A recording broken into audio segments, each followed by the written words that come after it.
And ain't no way anything could be going on with Jay-Z in 1996. Sure. Jay-Z has just been pulled into the spotlight after the Epstein files dropped, and the footage and documents coming out of this situation are straight up shocking.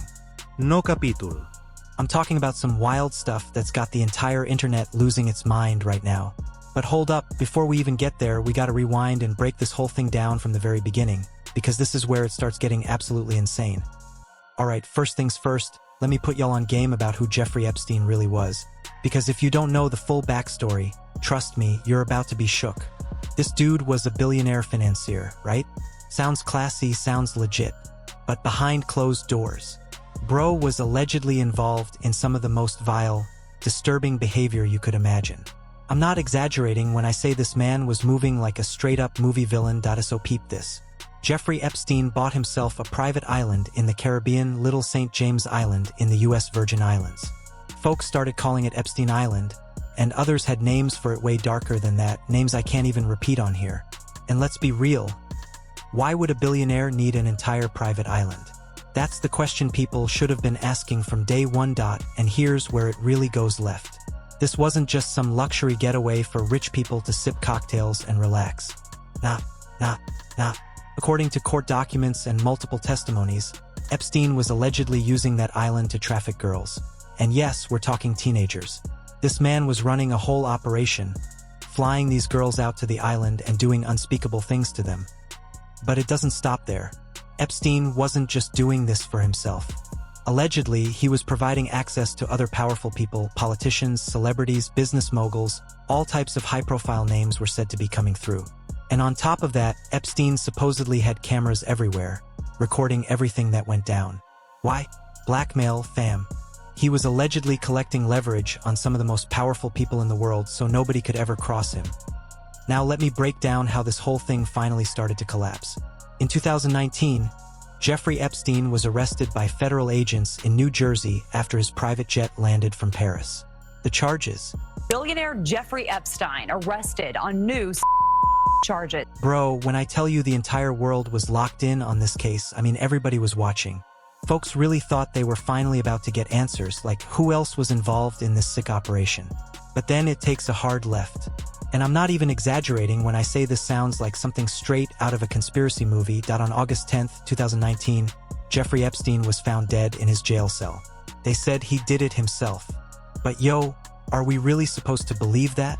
A man in federal custody, supposedly under 24-hour surveillance, cameras everywhere, and he just happens to die right before he could start naming names? The internet lost it. People were like, nah, there's no way. Folks started saying somebody got to him because he knew too much.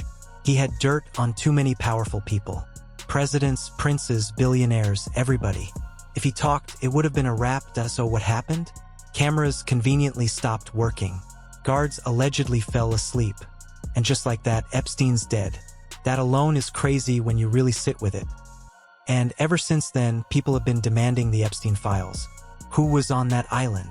Who was on those flight logs? What names are buried in those documents? The government kept everything sealed, claiming it was to protect the victims and all that. But people weren't buying it. They wanted the truth. And then, not too long ago, Congress passed something called the Epstein Files Transparency Act. Long story short, they were forced to release millions of pages. Court records, FBI tips, documents, everything. Today we are producing more than 3 million pages, including more than 2,000 videos and 180,000 images. And when I tell you the internet detectives got to work, bro, I mean work. People were combing through these files page by page, hunting for names, hunting for proof, looking for anything that could expose who was really tied into this whole operation. And this is where Jay-Z's name pops up. And y'all, I'm not gonna lie, this is not looking good for HOV right now. So in these newly released FBI documents, there's a tip that came in back in 2019, right around the same time Epstein was arrested. According to the document, someone called the FBI's National Threat Operations Center claiming they were a victim of Jeffrey Epstein. Now let me tell you exactly what this document says, because this part is wild. The caller claimed that back in 1996 they were drugged, and when they woke up, they were in what they believed was Epstein's mansion in Florida.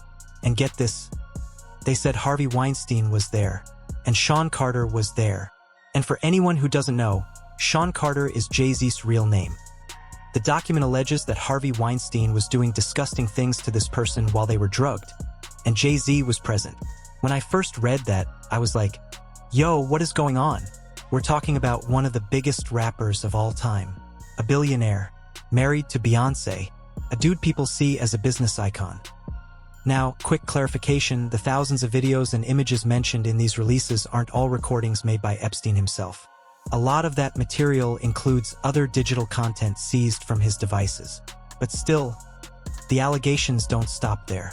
According to the same tip, this person claimed they were abducted 7 different times. Each time they woke up in luxury mansions, drugged, being abused by powerful men. And they specifically named Jay-Z, Harvey Weinstein, and even politicians and billionaires like Leon Black and William Barr, who was the US Attorney General at the time. Now I know what some of y'all are thinking. It's just one tip. Where's the proof? And that's a fair question. But here's what's got people stuck. This person knew details that later checked out. They mentioned Leon Black, who we now know had a long-standing relationship with Epstein going back to the 90s.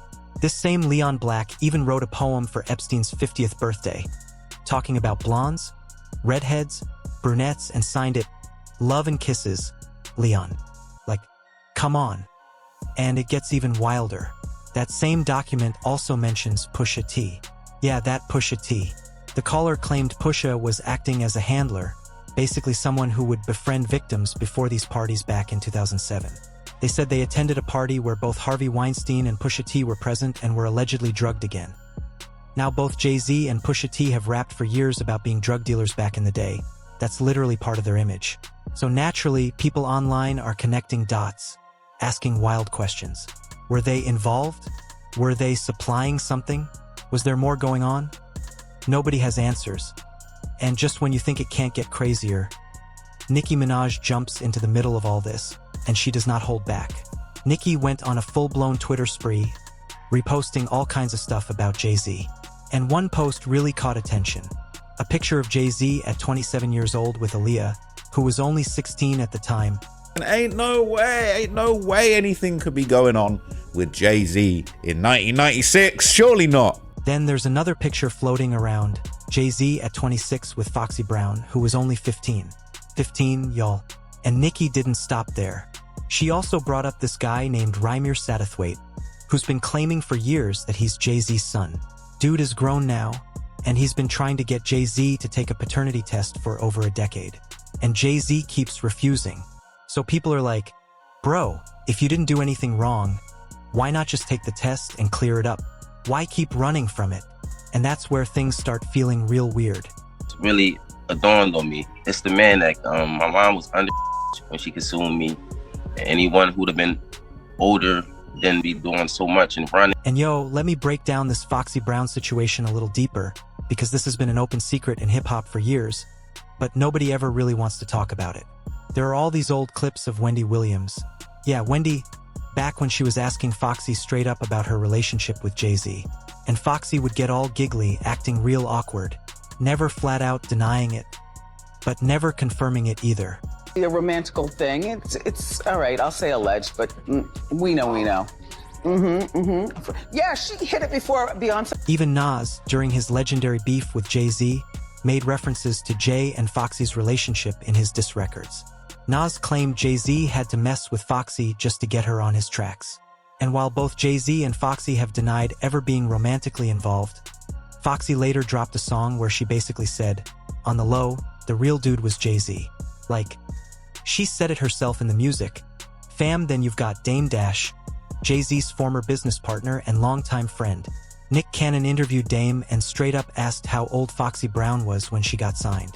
Dame got real uncomfortable, started dodging, saying he wasn't paying attention and didn't sign her. But Nick kept pushing, and Dame eventually said, yeah, I thought Foxy was like 16 when all that was going on.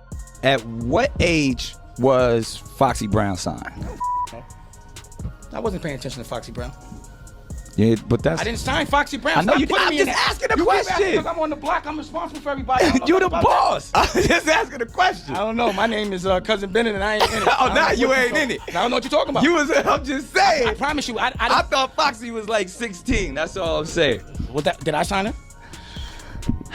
It sounds like you. All I'm saying it sounds is like in this you got industry, some- when we live it in these seems like glass you got. houses. It seems like you got a question for Jay. Ask him. So wait, when you say that Foxy was 16 when she got signed, why did you say that just now? Just curious. When I first was introduced to who Foxy was, I thought there was something between Foxy and Jay. Oh, yeah, Jay. But that's the question you're trying to ask me. Oh, I would say because you was there. I only can ask the people. You my man. We close. You was there. That's all I was asking. It would be so out of my character to speak on another man's business. So we not gonna do that because we don't want you to speak out of character. Dame also spoke on how Jay-Z went on to do 2 full albums with R. Kelly after everybody already knew R. Kelly had illegally married Aaliyah when she was just 15. Dame said he confronted Jay about it, like, yo, how are you gonna keep working with the dude who hurt your girl? And according to Dame, Jay-Z just brushed it off and kept it moving anyway. That's wild, bro. Because if somebody did something like that to someone you cared about, why would you still do business with them? Unless you didn't really care, or unless you were moving the same way. I'm just asking questions. Now let's talk about the Beyoncé situation, because this is where things get real uncomfortable. The official story has always been that Jay-Z met Beyoncé when she was 18 and they started dating when she was 19. That's what they've said in interviews for years. Beyoncé even told Oprah they were friends first, talking on the phone for about 1.5 years, building a foundation, all that cute stuff. We were friends first for 1.5 years before we went on any date, on the phone for 1.5 years. But yo, Gene Deal, Diddy's former bodyguard, tells a completely different story. Gene said he was at Club Eugene back in 98 or 99, and Beyoncé was there, even though she wasn't supposed to be because she was too young to be in the club. And according to him, Jay-Z was already dating her at that time. Now do the math, Jay-Z would have been around 30, and Beyoncé would have been maybe 17 or 18 at the absolute most. Gene also said there's been confusion about Beyoncé's real age for years, because Gabrielle Union once claimed she went to junior high school with Beyoncé, and Gabrielle Union is supposedly 6 or 7 years older than Beyoncé's listed age. So now people are questioning whether Beyoncé's age is even what we've been told. That alone is crazy. And here's what really makes this whole situation wild. Gang, Jay-Z isn't saying anything. Normally, when someone gets accused of stuff this serious, they come out with lawyers, statements, denials, something. But Jay-Z? Complete radio silence. It's like he's trying to pretend this never happened. Now there are reports, and these are unverified, so take them with a grain of salt. But there are reports that Jay-Z's private jet left Miami right after these files dropped and flew to an undisclosed location outside the US. People are saying he left the country. Now, is he running? Or is he just a billionaire doing billionaire things? We don't know. But the timing? Yeah, that's definitely suspicious. And let me explain why this matters so much. This isn't just about Jay-Z. This is about a long-standing pattern in the entertainment industry, powerful men preying on young girls and getting away with it for decades. We saw it with R. Kelly. Everybody knew what he was doing, and it still took years before he got locked up. We saw it with Harvey Weinstein. We're seeing it right now with Diddy. So people are asking the uncomfortable question, is Jay-Z next? Is this finally the moment where one of hip-hop's biggest names gets exposed for allegedly being involved in this type of behavior? Because if even part of these documents are true, we're talking about one of the biggest scandals in music history. Now I gotta be fair. These are unverified FBI tips. This is not a court case. Jay-Z hasn't been charged with anything. This was a call made to a tip line back in 2019, and we don't know how far the FBI took it or if they found evidence to back it up. That part matters. But at the same time, this person knew details that later checked out. They knew about Leon Black and his deep ties to Epstein. They named Harvey Weinstein, who's now convicted. They mentioned William Barr, who was the Attorney General at the time. So this wasn't just somebody throwing random names out there, they had information. And then you add Nicki Minaj going this hard at Jay-Z? That's huge. Nicki is one of the biggest artists in the world, and she's putting her name on the line by calling him out publicly. She's posting pictures, reposting receipts, dragging up old interviews and stories people forgot about, forcing people to ask questions they should have been asking years ago. Nicki even went as far as tweeting some really dark stuff, talking about secret rituals and cult behavior. Now, that's deep conspiracy territory, but the fact she's willing to say it out loud shows how serious she's taking this. And what's really telling? Nobody in the industry is defending Jay-Z right now. Usually, when a big artist gets accused, you'll see people rush to say, "Nah, I know him, he wouldn't do that." But right now, silence. Nobody wants to touch.